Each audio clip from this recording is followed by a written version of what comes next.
Olá, vamos continuar as reflexões do capítulo 21 do livro Boa Nova, intitulado A Vigilância. Se refere a uma lição de vigilância. Se refere a um diálogo de Jesus com os discípulos antes de entrarem para Jerusalém, que dias antes, nas comemorações da Páscoa, ele foi recebido com palmas, com grande demonstração do público de satisfação, e agora ele conversa com os discípulos, em especial Simão Pedro vai ser o protagonista, naquela passagem em que Jesus pergunta aos discípulos que mais comungaram com ele as ideias do reino de Deus, da espiritualidade, pergunta a Jesus o que dizem os homens que ele seja. E João Evangelista falou que achava-se que ele era um dos profetas reencarnados. Mas Simão Pedro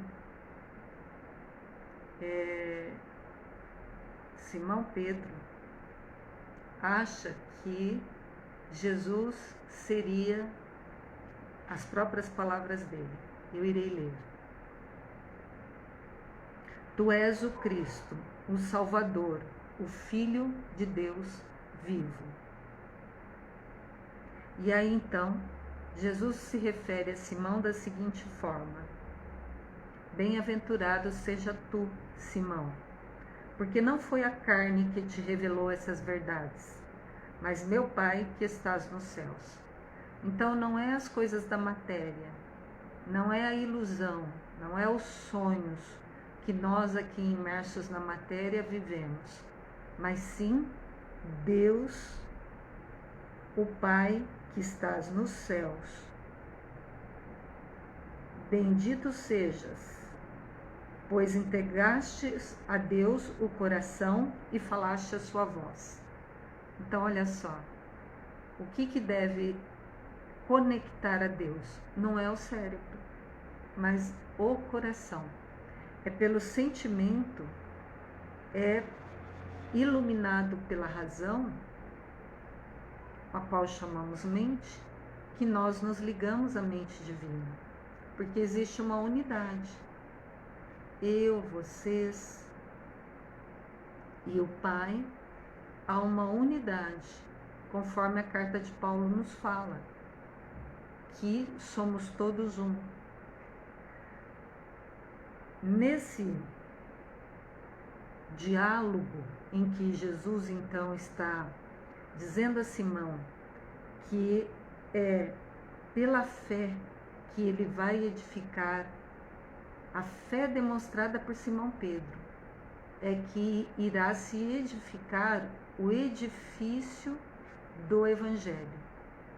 Aqui algumas traduções na Bíblia falam que é sobre Simão Pedro que a igreja será edificada. Então uma pequena mudança de palavra nos dá um outro sentido, né? Nos dá o sentido da Igreja Católica e nos dá sentido sobre a pessoa de Pedro. Mas aqui Humberto de Campos, pela psicografia de Francisco Cândido Xavier, nos deixa bem claro que começas a edificar no Espírito a fonte da fé viva, disse Jesus a Simão. E ele conclui: sobre essa fé edificarei a minha doutrina de paz e esperança, e sobre ela nenhum engano prevalecerá no mundo. Então não é sobre Simão Pedro que o catolicismo será edificado. Não é as palavras de Jesus, se bem o que a história mostrou. A Igreja Católica Apostólica Romana, no seu papado, tem como primeiro Papa Simão Pedro.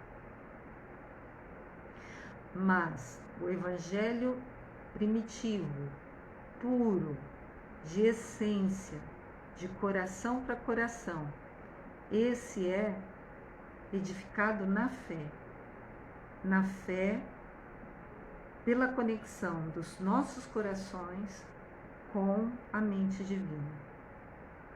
Então é pela fé que será construir a doutrina de paz e esperança.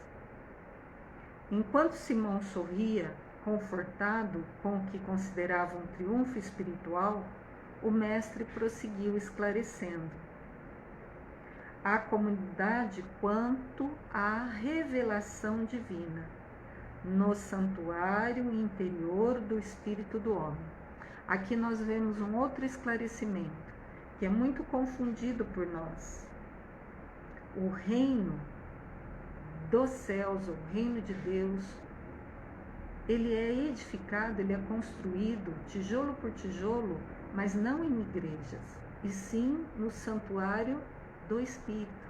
Então ele é uma construção individual, nossa, interna, de cada um. Por isso que não depende do outro.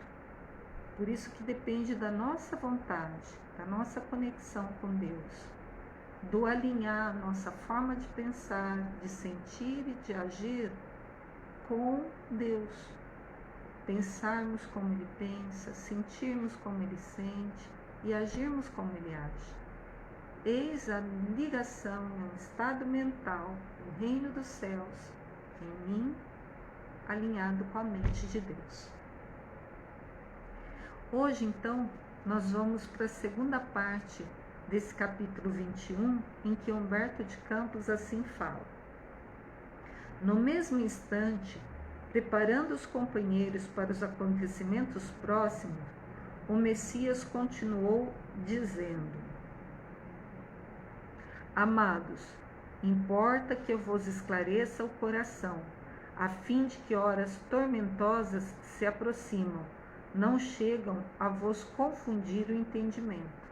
Então Jesus estava ali trabalhando o colégio apostólico para o que ia acontecer, que é o processo de prisão, o processo de Judas Iscariotes o entregar, o processo de coroamento com a coroa de espinhos, o processo da crucificação, antes da via crucis que ele fez por todo o caminho e a população o maltratando, cuspindo, xingando, os açoites, o beber, em vez de eu lhe oferecerem água, ofereceram vinagre e fel. Então, Jesus estava preparando os eventos que iriam acontecer, ambientando no coração dos discípulos. Então, amados, é importante que eu vos esclareça o coração, a fim de que as horas tormentosas que se aproximem não vos confundam o entendimento. Porque se a gente vai observar esses todos os processos que eu narrei, sucintamente, citando apenas o que aconteceu, nós ficamos confusos, nós não conseguimos entender isso como sendo necessário, como de fato Simão não consegue entender. Por isso que ele vai ter uma fala que vai contradizer o que ele tinha dito agora há pouco. Por quê? Porque o mundo não compreende as verdades do céu, porque o mundo se baseia no mundo material para tirar as conclusões, para tirar os pensamentos, para tirar os sentimentos e para agir. Por isso que está essa bagunça que nós vemos no meio político caótico, econômico, dentro de uma pandemia. Por quê? Porque a grande maioria pensa, sente e age de acordo com as leis da matéria, achando que é um corpo de matéria, achando que é matéria. E nós esquecemos que nós somos espírito. Nós estamos fazendo uma experiência material para que nossos pensamentos, nossos sentimentos e nossas ações fiquem alinhadas com os pensamentos, sentimentos e ações de Deus, nosso Pai. Que a nossa mente, da qual estamos conectados, que é a mente divina, não usurpe desse poder para criar iniquidades, para criar equívocos, para criar doenças, para criar guerras, para criar desavenças. Isso é usurpar o poder divino que nos foi conferido, traduzindo em linguagem do Evangelho, em talentos que nos foi, por misericórdia, concedida, para que venhamos a aprender é utilizar esses talentos contra nós mesmos, contra a filiação, que não é somente o reino nominal. A filiação é todos, animal, vegetal, mineral, são todos elementos da criação, da qual nós usurpamos desse manancial para nosso bel prazer. Por isso que estamos tendo as consequências, porque nós não estamos pensando, sentindo e agindo com a mente alinhada à mente divina. Por isso Jesus então está prevenindo. Irão acontecer eventos. Estou lhes falando. Profecias. Vai acontecer. Mas as profecias são ditas para que não aconteça. E se acontecerem, estarem cientes e tirarem aprendizados, experiências disso. Por intermédio da palavra de Simão, tivestes a claridade reveladora, cumprindo a profecia da Escritura. Sou aquele pastor que vem a Israel com o propósito de reunir as ovelhas tresmalhadas do imenso rebanho. Venho buscar as dracmas perdidas do tesouro de nosso Pai. E qual o pegureiro que não dá testemunha de sua tarefa ao dono do redil? É indispensável, pois, que eu sofra. Não tardará muito o escândalo que me há de envolver em suas malhas sombrias. Faz-se mister o cumprimento da palavra dos grandes instrutores, os profetas, da revelação dos céus, que me precederam no caminho. Está escrito que eu padeça, e não fugirei ao testemunho. Ou seja, já vinha há milênios esse braço do rio que emana do Éden, que é o braço do povo hebraico, que tinha a tarefa de cultivar a promessa que o Cristo fez, de estar na terra, de exemplificar o que é a verdade e a amor, que é a verdade, debulhada em verdades, que é gratidão, companheirismo, extensão, resiliência, paciência, bondade, fraternidade, caridade, para demonstrar todas as leis espirituais universais e imortais que vigem no universo, estabelecidas por Deus. Então ele havia feito essa promessa, e o povo hebreu é aquele grupamento que guardou essa promessa não só no coração, não só na tradição oral, como também nas escrituras ficou registrado. Nós vamos encontrar, por exemplo, a escritura do profeta Jeremias, que ele narrou tudo o que aconteceria ao pastor, aquele que tem o papel de apacentar as ovelhas, e as ovelhas, a humanidade da terra, cada um de nós. E aqui Jesus está esclarecendo que ele veio para cumprir as profecias, porque as profecias foram ditas para que se fossem evitadas, mas já que nós não conseguimos evitar, elas foram cumpridas pelo Cristo.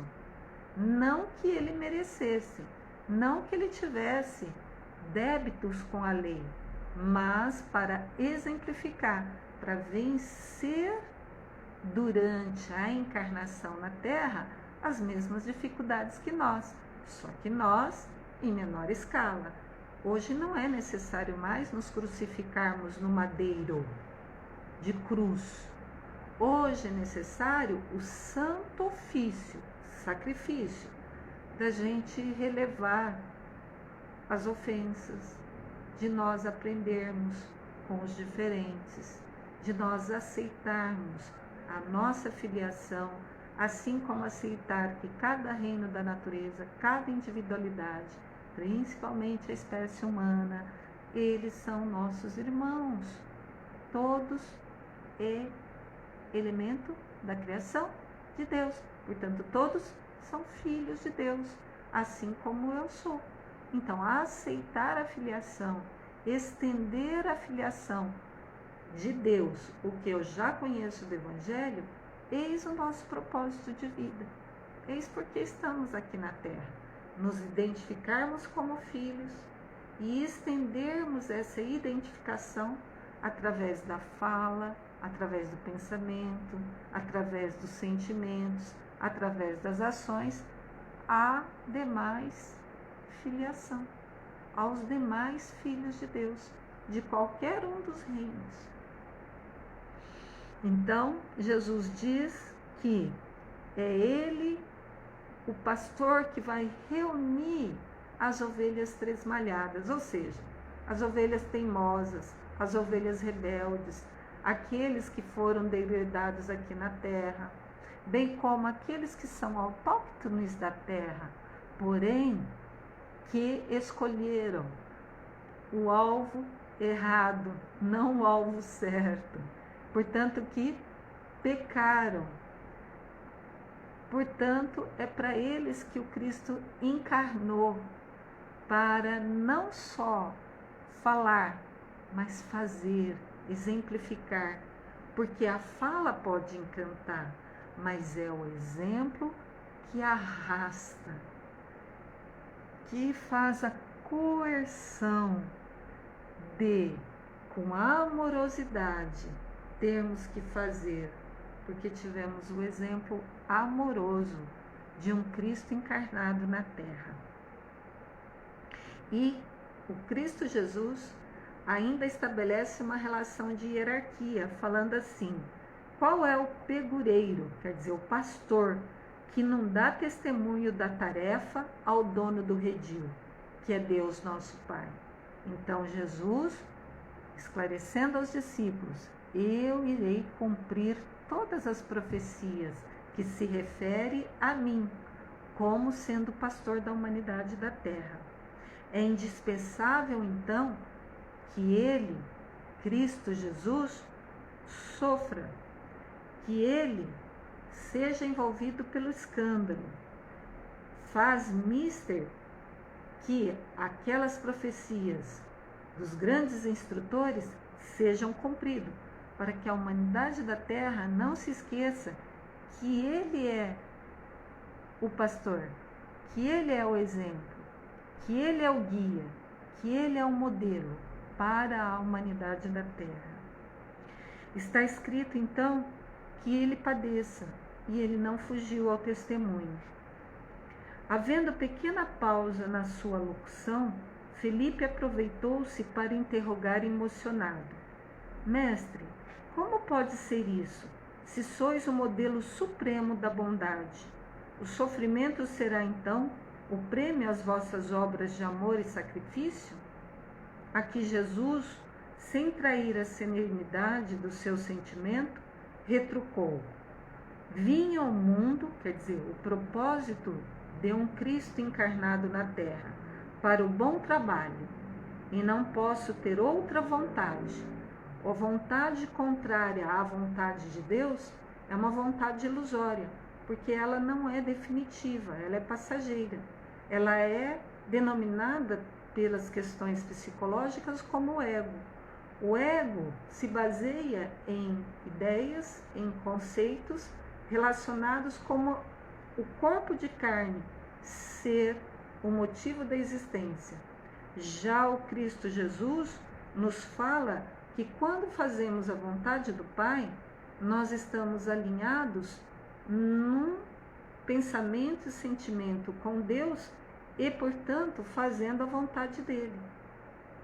Ele, como Cristo, como o pastor do grande rebanho da humanidade da terra, ele não faz a sua vontade própria, a vontade de Jesus, que é o nome da personalidade que um Cristo assumiu quando encarnou na terra. ele faz a vontade do Pai.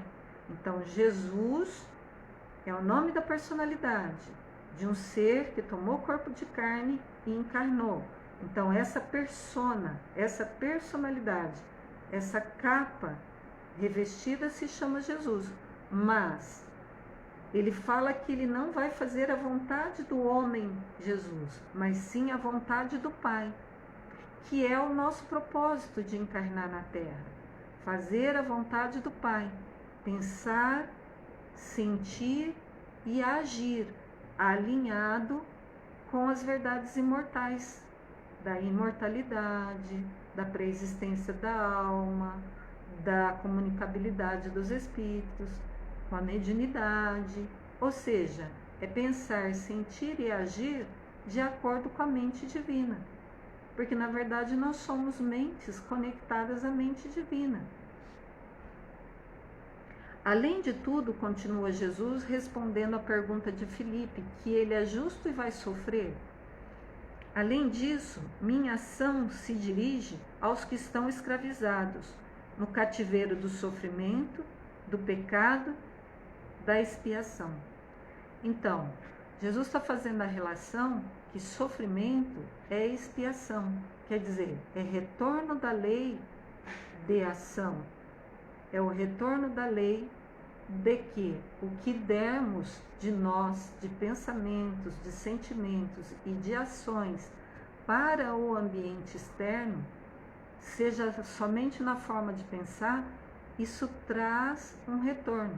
Por isso que ele fala que a ação dele se dirige aos que estão escravizados. Por quê? Porque aqueles que pensam, sentem e agem contrária às leis superiores da vida, às leis de Deus, está em sofrimento, está em expiação. Quando uma dívida nossa é cobrada pela vida e nós não a respondemos de acordo com o alinhamento, com a harmonia divina, nós temos sofrimento. O sofrimento de não estarmos alinhados em pensamento, em sentimentos e em ações com Deus. Isso causa-nos expiação, isso causa-nos sofrimento, escravidão. Escravidão a quê? Escravidão ao que eu quero, não ao que tem que ser, num alinhamento com Deus. Então, instituindo na terra, continua Jesus, a luta perene contra o mal. Tenho de dar o legítimo testemunho dos meus esforços.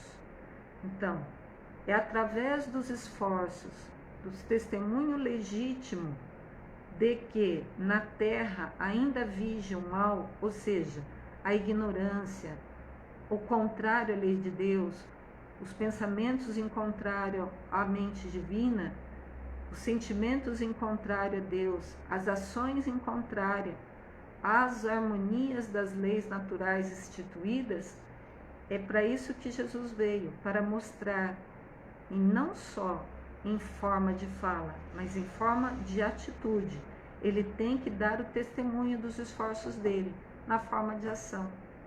Então, por isso que ele fala que na consideração dos meus trabalhos, continua Jesus, necessitamos ponderar que as palavras dos ensinos somente são justas quando seladas com a plena demonstração dos valores íntimos.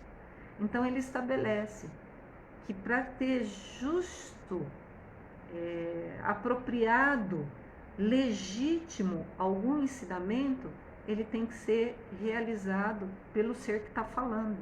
Não é apenas fala, mas é exemplificação, demonstrando os valores íntimos. Então é pelo exemplo, é pelo que se faz, não pelo que se fala, que saberemos qual árvore que é, né? Que tipo de fruto traz.